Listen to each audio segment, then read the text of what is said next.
الحمد لله وكفى وسلام على عباده الذين اصطفى أما بعد فأعوذ بالله من الشيطان الرجيم بسم الله الرحمن الرحيم إن المتقين في جنات وعيون آخذين ما آتاهم ربهم إنهم كانوا قبل ذلك محسنين كانوا قليلا من الليل ما يهجعون وبالأسحار هم يستغفرون وفي أموالهم حق للسائل والمحروم. وعن أبي أمامة الباهلي رضي الله تعالى عنه قال قال رسول الله صلى الله عليه وسلم عليكم بقيام الليل فإنه داب الصالحين قبلكم وقربة إلى ربكم ومغفرة للسيئات ومنهة عن الإثم أو كما قال عليه الصلاة والسلام. محترم سامعین، ہم نے آپ حضرات کے سامنے سورہ زاریات کی چند آیات تلاوت کی ہیں. پھر نبی علیہ السلام کی ایک حدیث ہے جس حدیث کو امام ترمذی اور بہت سارے اہل سنن اور مسانید نے حضرت ابو ہریرہ، سلمان فارسی، ابو الدرداء، انس بن مالک یعنی صحابی کرام کی ایک جماعت سے حدیث مروی ہے. اس حدیث کو پڑھے. اللہ رب العالمین نے متقین کی نشانی قرآن پاک کے اندر یہ بیان کی ہے جو قیامت کے دن اللہ رب العالمین کے سامنے انعامات حاصل کرتے ہوں گے. ان المتقین فی جنات وعیون، اے لوگو یقیناً جو متقین ہیں، متقین کس کو کہتے ہیں؟ جو صاحب تقویٰ ہوں، جو صاحب تقویٰ ہوتے ہیں، جن کے دل میں اللہ تعالیٰ کا ڈر اور خوف ہوتا ہے، انہی کو متقین کہا جاتا ہے. تو ان المتقین فی جنات، اے لوگو متقین کہاں ہوں گے؟ جنتوں میں ہوں گے. ایک جنت میں نہیں، وہ بہت ساری جنتیں ہوں گی ایک مومن کے لیے. اللہ تعالیٰ سب کو متقین بنائے. اور یہ بھی یاد رکھیے کہ جنت جو بنائی گئی ہے اعدت للمتقین، یہ جنت تیار ہی کی گئی ہے کن کے لیے؟ متقین کے لیے. رب العالمین فرما رہے ہیں ان المتقین فی جنات، یقیناً متقین بڑی بڑی جنتوں میں ہوں گے، وعیون اور چشموں میں ہوں گے، جہاں نہ پانی کا کوئی انتظام نہیں، دھوپ سے بچنے کا کوئی راستہ نہیں. وہاں اللہ تعالیٰ متقین کو ایک تو نعمتوں والی جنت عطا کریں گے، اور جنت بھی کیسی کہ جس کے اندر جنات تجری من تحتها الانہار، جس کے اندر چشمے ابلتی ہوں گے، وہ چشموں سے نکل کر کے نہریں بہتی ہوں گی. اور نہریں بھی کیسی؟ خمر لذت للشاربین، ایک تو اعلیٰ درجے کی شراب ہوگی اس کی نہر. دوسری وعسل مصفا، ایک نہر جو ہوگی وہ کس کی ہوگی؟ بہترین شہد کی. اور ایک نہر ہوگی لبنا خالصا، خالص دودھ کی. اور چوتھی نہر جو ہے پانی کی. 4 نہریں ہوں گی. ان المتقین فی جنات وعیون، متقی جو ہوں گے جنت میں کسی معمولی مقام پر نہیں ہوگی، نعمتوں والی جنتیں ہوں گی، اور بڑے بڑے اس میں نہریں اور چشمے جاری ہوں گے. پھر آخذین ما آتاہم ربہم، ان کا رب جو کچھ انہیں دیتا ہوگا وہ پکڑتے ہوں گے.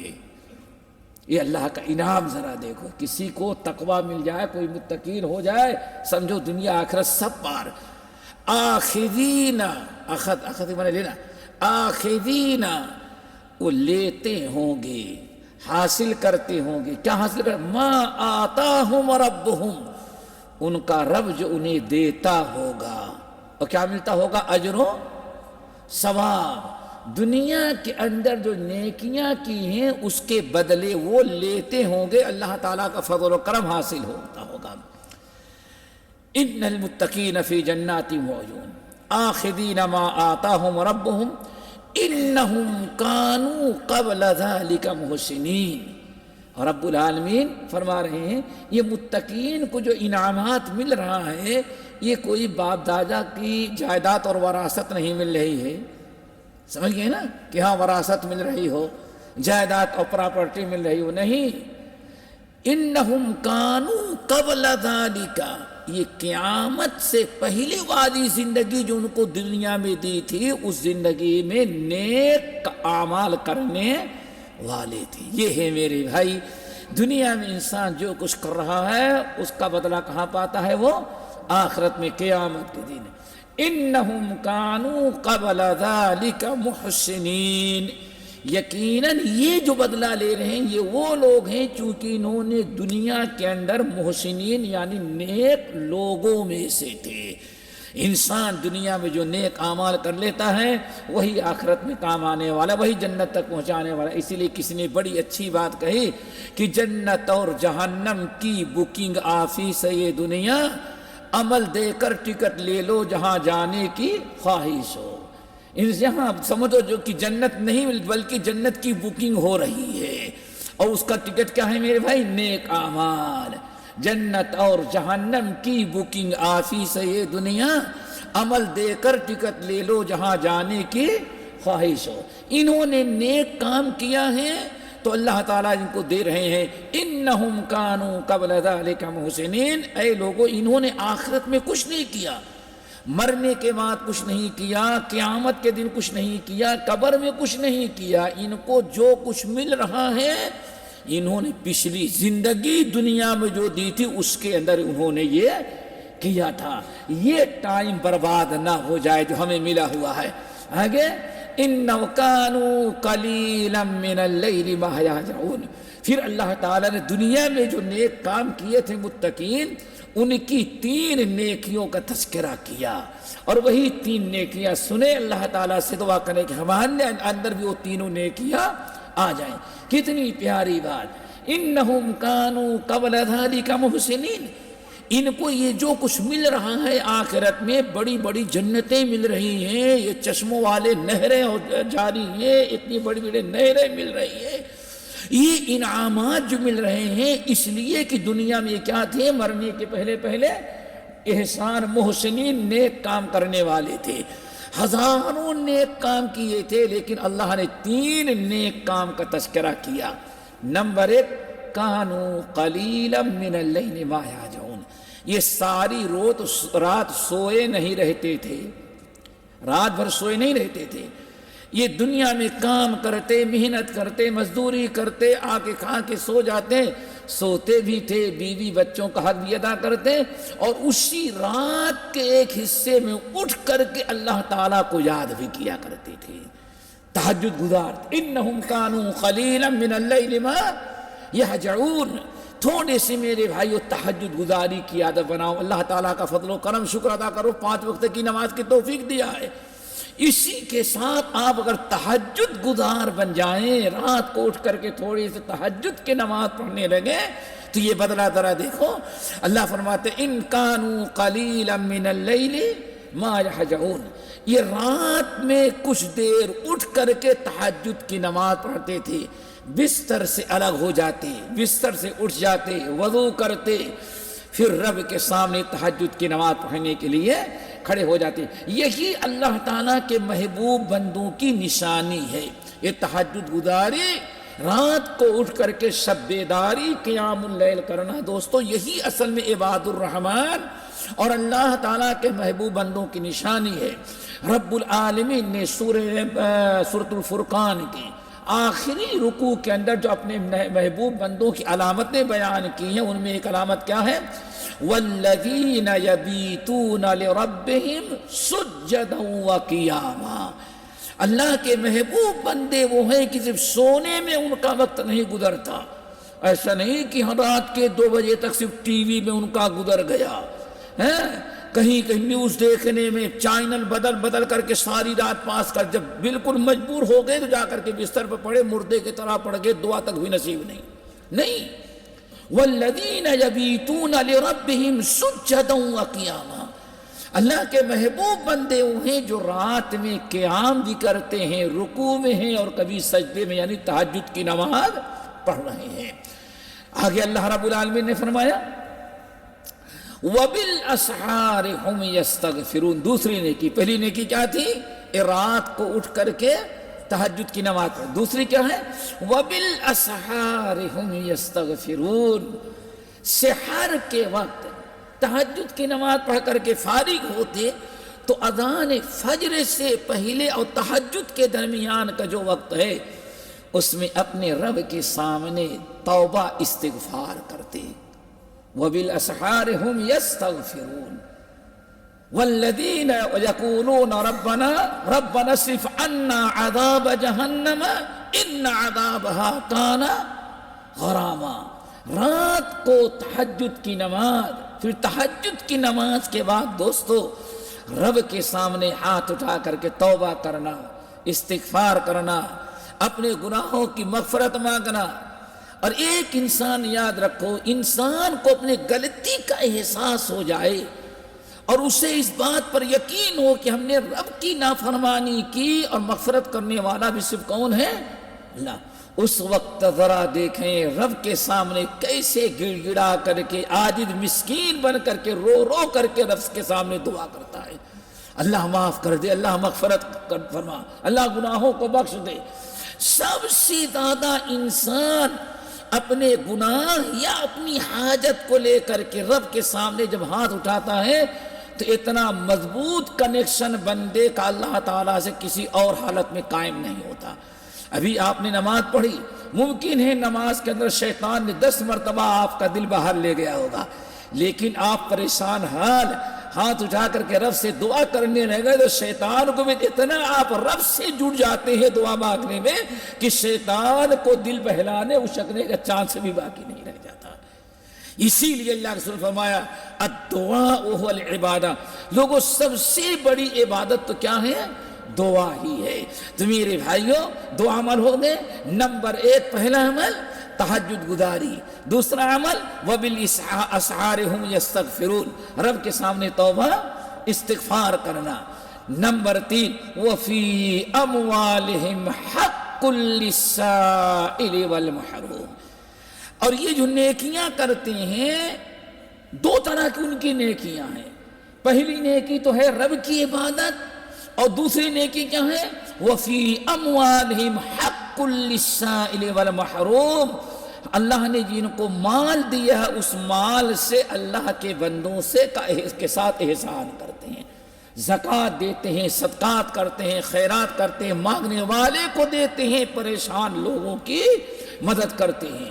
یہ حقوق اللہ بھی اور حقوق العباد، اللہ کی عبادت بھی کرتے ہیں اور اللہ کے مخلوق کے ساتھ احسان بھی کرتے ہیں۔ رب العالمین نے فرمایا یہ متقین کے اعمال تھے دنیا میں جس کا بدلہ یہاں مل رہا ہے۔ پہلا عمل تہجد گزاری، دوسرا توبہ استغفار، اور تیسرا اللہ کے بندوں کے ساتھ احسان اور اچھے برتاؤ کرنا، اپنے مال کے ذریعے ان کی مدد کرنا، پریشانی میں کام آنا۔ نبی علیہ السلام نے جو حدیث ہے دوستوں میں نے پڑھی، اس کے اندر تہجد گزاری کی تاکید کرتے ہوئے تہجد گزاری کے 4 بڑے عظیم ترین فائدے بیان کیے۔ آپ نے ارشاد فرمایا علیکم بقیام اللیل، اے لوگو تم تہجد کی پابندی ضرور کرو، فرض تو نہیں ہے لیکن متقین بننے کے لیے، محسنین بننے کے لیے تہجد گزاری ضروری ہے۔ علیکم بقیام اللیل، میرے امت کے لوگوں، اور اللہ رسول خطاب کس کو کر رہے ہیں؟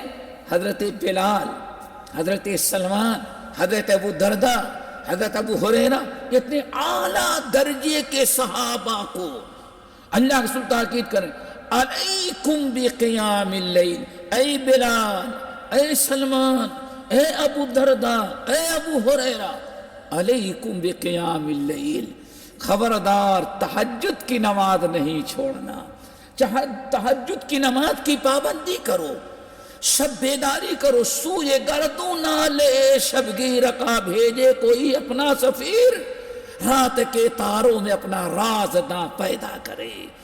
انسان سما تہجد گزار اپنے رب سے جتنا جڑتا ہے دنیا کا کوئی انسان اپنے رب سے کسی عبادت کے ذریعے جڑ نہیں پاتا۔ اللہ اکبر۔ اللہ کے رسول فرماتے ہیں علیکم بقیام اللیل، تم تہجد کی پابندی ضرور کرنا. کیوں؟ فَإِنَّهُ دَأَبُ الصَّالِحِينَ قَبْلَكُمْ، کیونکہ تم سے پہلے جتنے نیک لوگ گزرے ہوئے ہیں ہر ایک کا طریقہ کیا تھا؟ تہجد گزاری. کوئی تہجد کی نماز چھوڑنے والا نہیں تھا. ہمیشہ ہم دعا کیا اہدنا الصراط المستقیم صراط الذین انعمت علیہم، اللہ اپنے ان بندوں کی راہ پر چلا جن پر تو نے انعام کیا. یہ صالحین ہیں، انبیاء ہیں، شہداء ہیں، صالحین ہیں، جن کی جیسی بننے کی ہم کیا کرتے ہیں؟ دعا مانگتے ہیں. توفنی مسلما والحقنی بالصالحین، اللہ اسلام پر موت آئے اور اللہ ہم کو مرنے کے بعد کس میں شامل کر دینا؟ صالحین میں. کیسے؟ یا ایتھا النفس المطمئنہ، روح قبضے کی گئی، فرشتے روح لے کے کہاں گئے؟ رب کے پاس پہنچائے نا، ساتویں آسمان پر رب کے پاس گئے تو رب نے کیا فرمایا؟ یا ایتھا النفس المطمئنہ ارجعی الی ربک راضیۃ مرضیہ فادخلی فی عبادی وادخلی جنتی. اے پاکیزہ روح، رب کے پاس تو آئی ہے، تیرا رب تجھ سے راضی ہے. فرشتوں کے کیا کہا؟ اس کو داخل کر دو میرے محبوب بندے کے نیک لوگوں کی روحیں جو ہیں اسی میں اس کی روح بھی شامل کر دو. وادخلی جنتی، اور میری جنت میں تو داخل ہو جا. اللہ تعالیٰ سے دعا کرو یہی موقع موت کے وقت سب کو نصیب ہو. کتنی اعلیٰ درجے کی موت. یا ایتھا النفس المطمئنہ ارجعی الی ربک راضیۃ مرضیہ فادخلی فی عبادی وادخلی جنتی. اب یہ صالحین اور نیک لوگوں میں شامل ہونے کے لیے دوستو کس کی ضرورت ہے؟ تہجد گزاری کا. آپ نے کیا بیان فرمایا؟ علیکم بقیام اللیل، سلمان، بلال، ابو دردہ، فلاں فلاں فلاں، ہمیشہ تم تہجد کی پابندی کرنا. کیوں کرنا؟ فَإِنَّهُ دَأْبُ الصَّالِحِينَ قَبْلَكُمْ، چونکہ صالحین اور نیک لوگوں کا، اللہ والوں کا ہمیشہ طریقہ کیا تھا؟ تہجد گزاری. اس لیے علامہ اقبال کہتے کیا ہے؟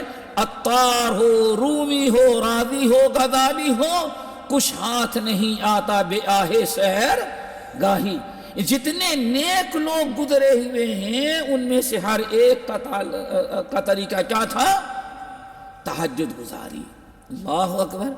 نمبر 2 وَقُرْبَةٌ إِلَىٰ رَبِّكُمْ، نمبر 2 تہجد کی پابندی سے انسان اپنے رب کا تقرب حاصل کر لیتا ہے، رب کا قرب حاصل ہو گیا.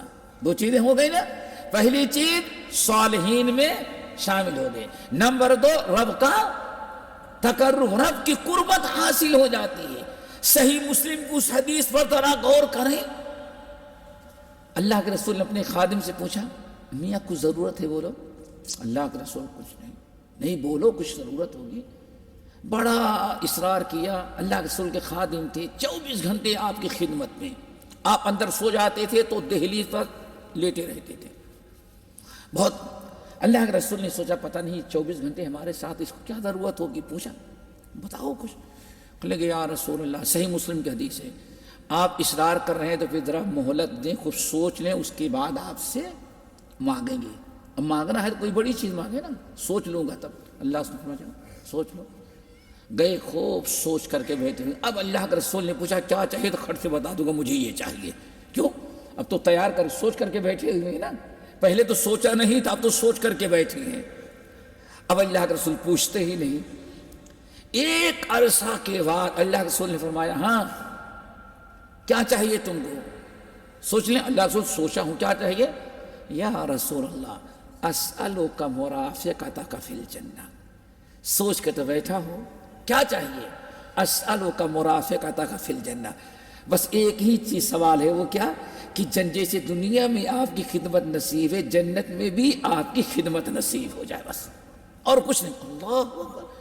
اللہ سن رہا ہے تمہیں جنت میں ہماری صحبت، ہماری خدمت، ہمارے ساتھ جنت میں رہنا چاہتے ہو؟ یہ میرے ہاتھ میں نہیں. اللہ اکبر. تمہیں مکان کی ضرورت ہو، ابھی بیت المال سے پیسہ دیتا ہوں مکان بنا لو. تمہیں دنیا کی کوئی ضرورت ہو پوری کروں گا، لیکن جنت میں اتنا مقام کہ میرے ساتھ رہو یہ میرے ہاتھ میں نہیں ہے. لیکن تم کو ایک عمل بتا دے رہا ہوں، اس عمل کو کثرت سے کرو، ممکن ہے کہ اس عمل کی برکت سے اللہ تعالیٰ میرے قریب تجھے کر دے گا. اللہ کا رسول کیا ہے؟ آنے فرمایا فَاعِنِّي عَلَىٰ نَفْسِكَ بِكَثْرَةِ السُّجُودِ. خوب کثرت سے نفل نماز کی پابندی کرو. نفل نماز میں اللہ نے یہ پاور رکھا ہے، تہجد گزاری میں، نفلی نمازوں میں، کہ اس نماز کی برکت سے اللہ تعالیٰ تجھے قیامت کے دن ہمارے ساتھ جنت میں ہماری صحبت نصیب کر دے گا. بہت بڑی چیز ہے میرے. وَقُرْبَةٌ إِلَىٰ رَبِّكُمْ. نمبر 3 اللہ اکبر وَمَغْفَرَةٌ لِلسَّيِّئَاتِ. تہجد گزاری کی برکت سے تیسرا فائدہ تمہیں یہ حاصل ہوگا کہ اس سے اللہ تعالیٰ تمہارے گناہوں پر پردہ ڈال دے گا، ختم کر دے گا. تم سے جو شیطان جو گناہ کروائے گا، کوشش کرو بچنے کی.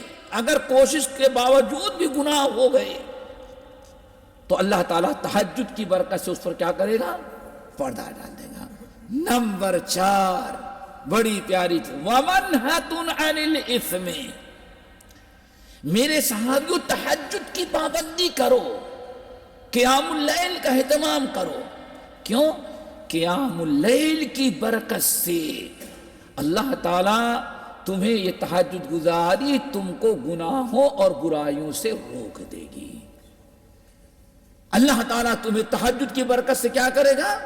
نافرمانی اور گناہوں سے روک لے گا.